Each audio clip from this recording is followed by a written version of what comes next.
बांग्लादेश में जो कुछ भी हुआ है उसको लेकर पड़ोसी देश के नाते देशवासियों की चिंता कि वहां हिंदू, वहां के अल्पसंख्यक, उस समुदाय की सुरक्षा।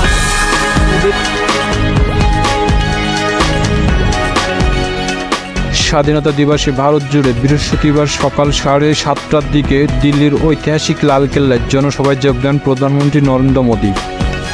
লালকেল্লা থেকে জাতীয় পতাকা উত্তোলন করে এরপর শুরু হয় জাতীয় সঙ্গীত।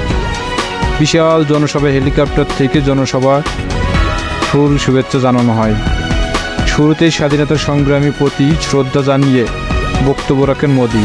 সেখানে নিজের স্বপ্নের কথা তুলে ধরেন আর ভারতকে 2047 সালের মধ্যে উন্নত জাতি হিসেবে গড়ে তোলার শপথ নেন।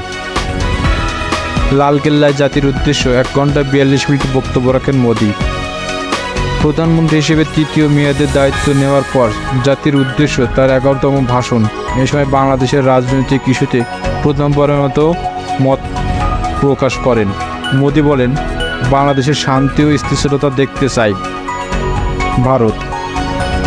স্বাধীনতা দিবসে আয়োজিত ভাষণে কুচকাওয়াজে যোগ দেন বিরোধী দলের নেতা ও রাহুল গান্ধী ছাড়াও জোটের অন্যান্য শ্রেণী পেশার মানুষ যোগ দেন।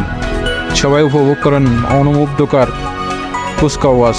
78তম স্বাধীনতা দিবস উপলক্ষে সবাইকে শুভেচ্ছা জানিয়েছেন রাষ্ট্রপতি দ্রৌপদী মুর্মু। এদিকে দেশকে স্বাধীনে যারা জীবন দিয়েছেন তাদের শ্রদ্ধা করে স্মরণ করেন পশ্চিমবঙ্গের মুখ্যমন্ত্রী মমতা বন্দ্যোপাধ্যায়।